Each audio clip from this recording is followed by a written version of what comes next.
Hi, welcome to today's video. I have been needing to do a life update for a while now. The last couple months I took a break and I kind of needed to because I was going through a lot and I want to explain what I went through.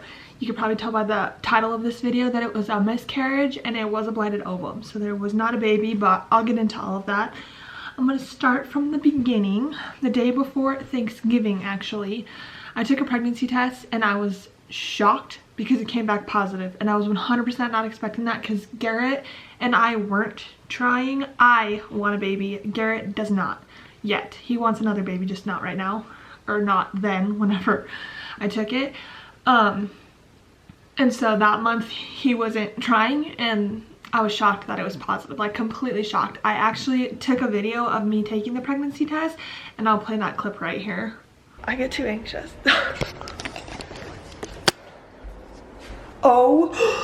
Oh my god. Oh my god, it is positive. Oh, I'm gonna cry. Oh my god, I was so not expecting that. Why does this happen to me every single time? It's positive. I'm shaking. I wasn't expecting that. But as you can tell, I was like speechless. I was shaking, crying, like I was shocked and I was so happy.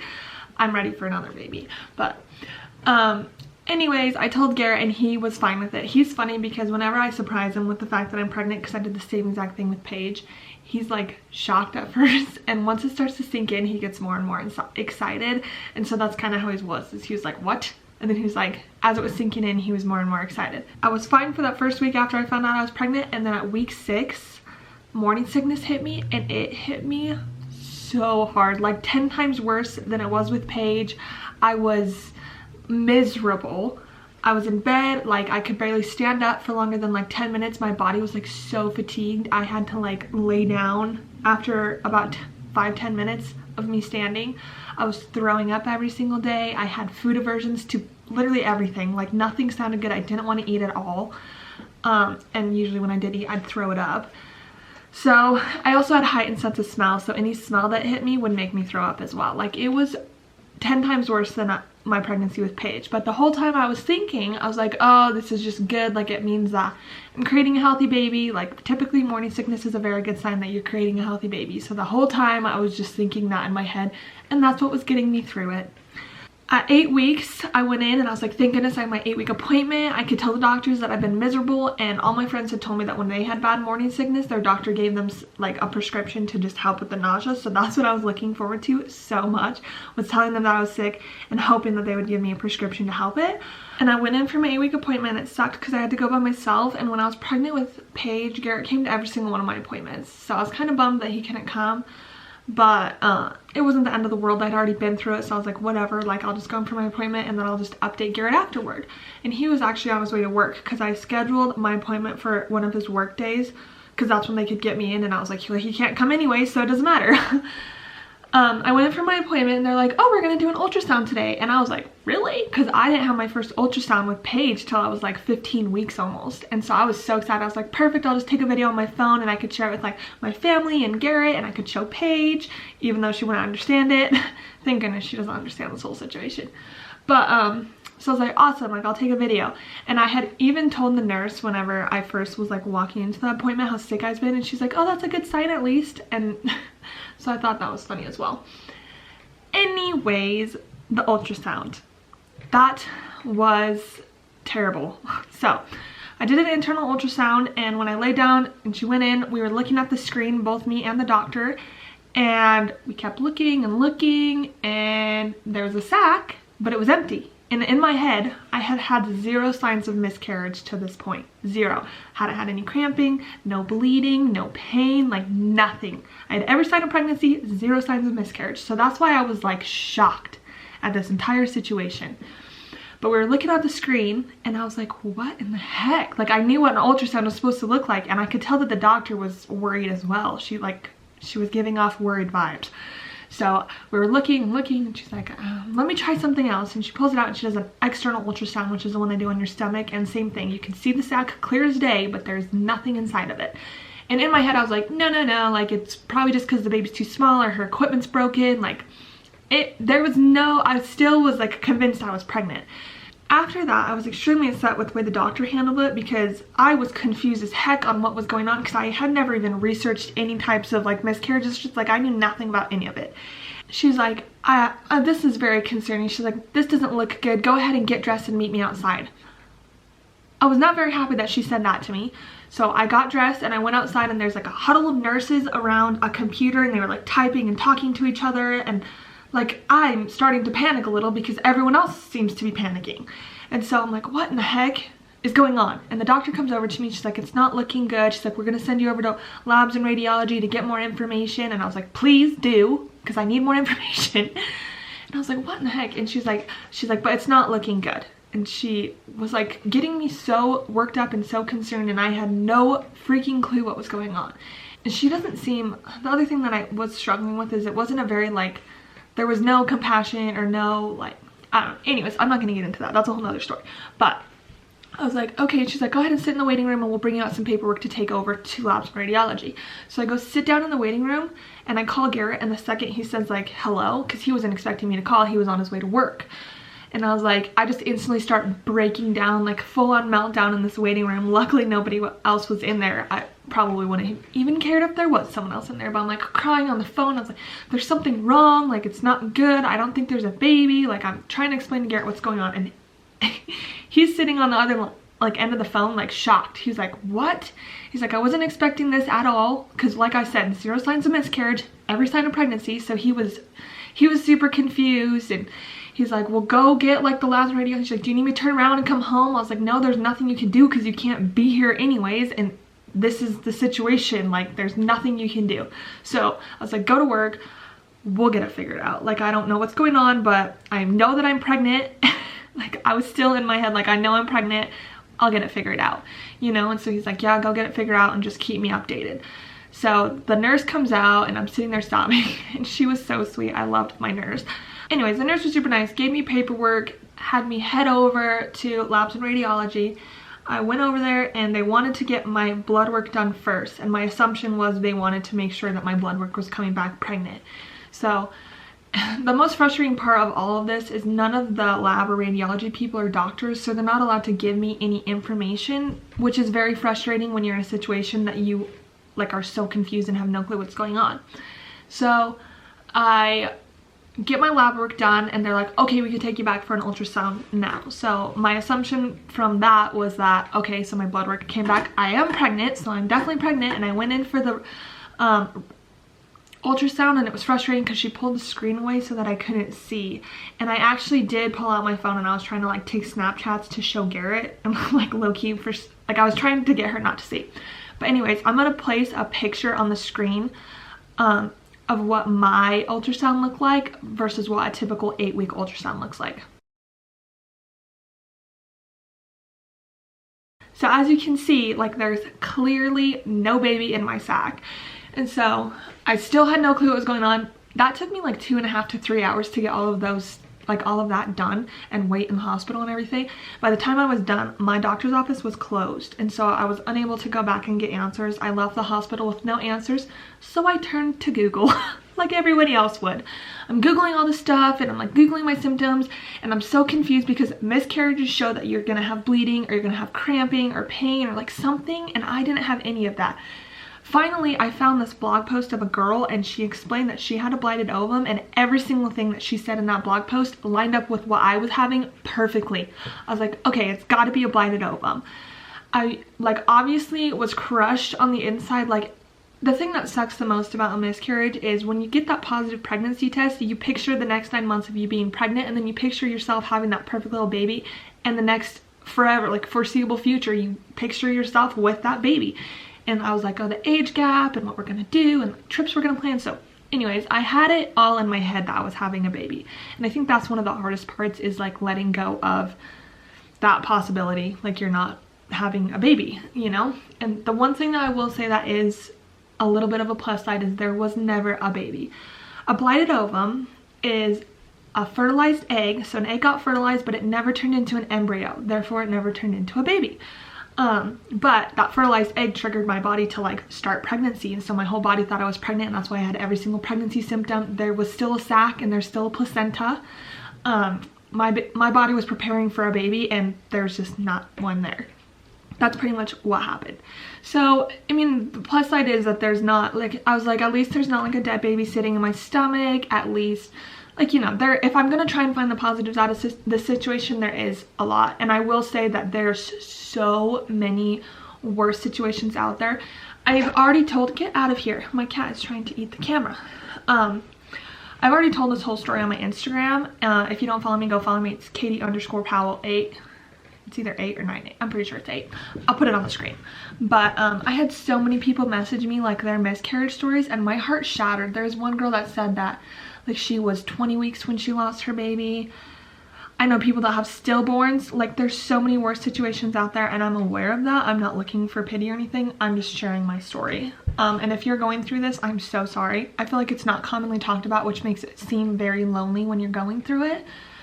But anyways, I had done a bunch of research and I had come to the terms that I was having, that it was a blighted ovum. And I had, like, by the time of my next appointment, because after I got all the labs, radiology, ultrasounds done, the next day they called me and just said, it doesn't look like there's a baby, but we want to wait a week and do more ultrasounds, blood work, all of that. And so I was like, okay, so we're waiting a week. I'm going to do more of that. It kind of sucked because they never gave me any medication for my nausea and morning sickness. So I was still laying in bed all day, every day, eating nothing, miserable. Like, that was the worst part of all of this, is going through the worst part of pregnancy, like morning sickness and all of that, and not having a baby. That sucked. Especially since it was way worse than my pregnancy with my daughter. Okay, so the next week over the term of that week is when I was doing all this research, and I had come to terms with the fact that it was a blighted ovum. The next week I go in for a bunch more radiology, like ultrasounds. They had me do an x-ray, which still to this day I don't know why they did that. My hospital is horrible and I will never be going back. The hospital where I currently live, because we live in a smaller town. Anyways, not going back to the hospital, but still don't know why they did an x-ray. And then they also did an ultrasound, another ultrasound, and that took forever, and it was an internal ultrasound. And it was miserable. Like, she was sitting there for like, it felt like an hour looking around for a baby. I went to the hospital, did all of that stuff, still no answers, like left with no answers. The next day, my nurse calls me again and she was like, so it's looking like there's not a baby, which I was like, yeah, I know. And she's all like, and your body's not naturally expelling it, so we're gonna have to do a D&C. And from all the research that I've did, I had a feeling I was gonna have to be getting a D&C. A D&C is called, I'm gonna totally screw this up, but it's a dilation and chirology or something along those lines. But pretty much it is a minor like procedure. I'm not gonna call it surgery because it's so minor, where they dilate you and go inside and scrape, like they take a little vacuum, suck everything out, and then scrape your uterine lining to get the pregnancy out of you, or if there's a baby out of you. It's the same thing like that you would see if you were doing an abortion. Obviously my situation is way different than an abortion, but similar situation. And when they dilate you like a half a centimeter, maybe 1 centimeter. Like, it's a very small dilation. It's nothing like birth. I did a bunch of research and I thought it was going to be way worse than it was. Not to say that every situation is like super easy like mine, but my D&C was so minor.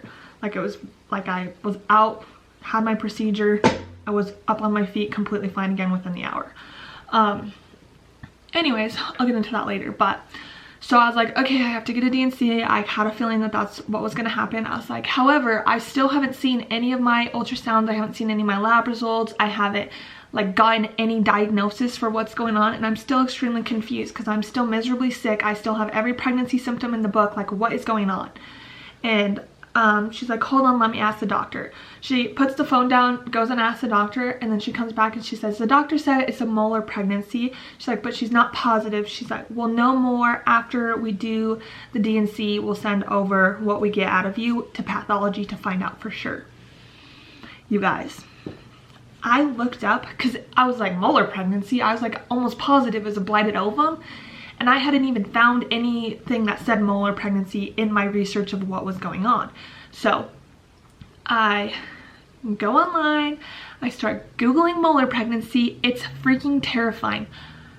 A molar pregnancy is a tumor growing inside of you. It could cause cancer. It could cause a lot of complications in the future to have another baby.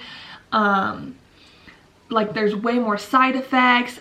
And then I started looking up the symptoms. It said that I would have been bleeding or spotting. It said I would have had a lot of pain or cramping. I didn't have any of that. Like none of the symptoms for this molar pregnancy lined up with what I was having. And then I started looking at images of a molar pregnancy, like what it looks like on an ultrasound. Once again, it looks nothing like what my ultrasound looked like. So I was like so confused, but obviously I'm not a doctor, and the doctor said she thought it was a molar pregnancy. So I'm like so confused up to this point. I'm like, what in the heck? A molar pregnancy? And I'm like starting to get a little concerned because of all the side effects that there are. And so I stopped looking it up, and I was like, there's no way that it's a molar pregnancy. At this point, I was like, my doctor's wrong, because I was like, from all the research, I was sitting there for hours and hours doing research on what a molar pregnancy is and what a blighted ovum is, and blighted ovum made way more sense for what my situation is. And the side effects with a blighted ovum are slim to none. Like you can literally get pregnant right after, like after you get the D&C and everything. You're supposed to have a period, and then you can get pregnant again, no problem after. The likelihood of there being any complications in the future is unlikely. The likelihood of it happening again is like there, but it's not super high. Like I was convinced that it was a molar pregnancy, or that it was not a molar pregnancy, and that it was a blighted ovum.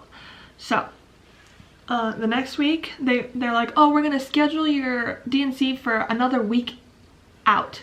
So from like that day, so this is 3 weeks since I found out that I was not having a baby, to the point where I got my D&C, which I was so not happy about because I was still miserably sick.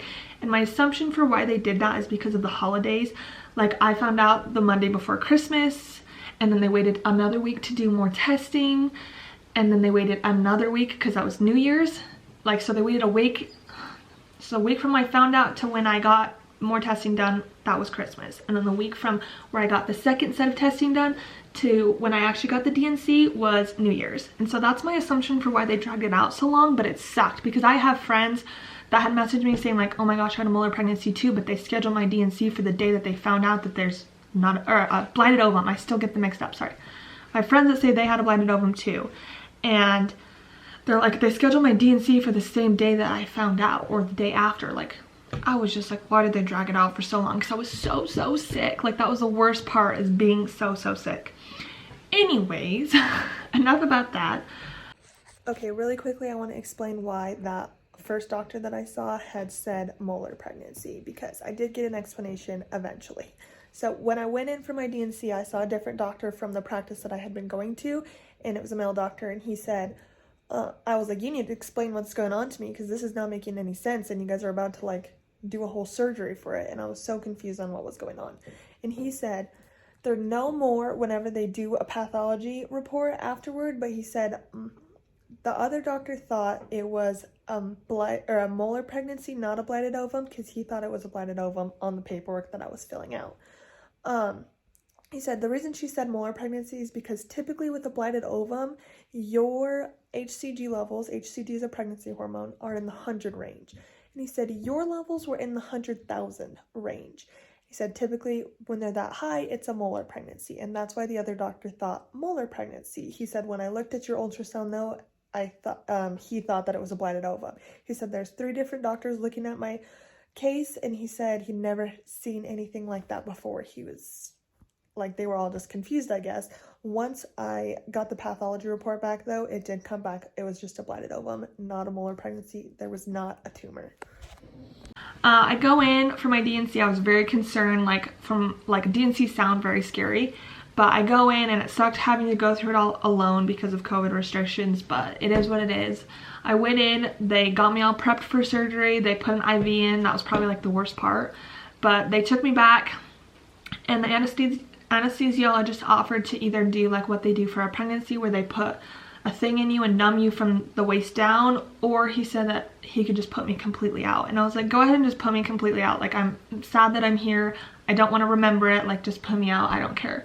I'm also not the type of person to be scared of going under. So anyways, he put me completely out whenever they wheeled me over to the operation room. They put me completely out. I don't remember a single thing. Like, the next thing I remember was them wheeling me back into the room that they prepped me in. and the nurse came in and said, like, get dressed, call your husband, tell him to come pick you up. That's exactly what I did. I went home and I took a little nap. I think I slept for like 2 hours maybe. And then when I woke up, it was a night and day difference. I felt so much better. I felt 100%, like, maybe not 100%, but I felt way back to normal. I started cleaning the house. I was like, I feel like I can actually stand and clean my house, and I can cook and I can eat. Like, it was a night and day difference. I felt so much better after I got that D&C. Anyways, since then, not much has happened. That's pretty much what's been going on in my life for the past couple weeks. I plan on filming, or the past couple months, sorry. I plan on filming like all these pregnancy updates and stuff, because whenever I found out I was pregnant and I started getting sick, I was like, okay, I'm gonna stop filming and I'm gonna give myself a few weeks, and then I'm gonna come back and like announce that I'm pregnant and then start doing like pregnancy videos. Obviously that didn't happen, but we're here now. I'm kind of on a health journey right now, so you can look forward to videos of that, of like me eating healthy and working out and routines and stuff. But anyways, that's a little update on what's been going on in my life. If you've been through anything similar, or like you know someone who has, like, please leave a comment. I would love to chat or hear about your story. If you're going through this currently, I am so sorry. There's literally like nothing else I can say. It sucks and I'm sorry. Anyways, I hope you guys enjoyed this video. If you did, make sure to give it a like. If you want to watch more of my videos, go check out my channel and make sure to subscribe, and thank you for watching.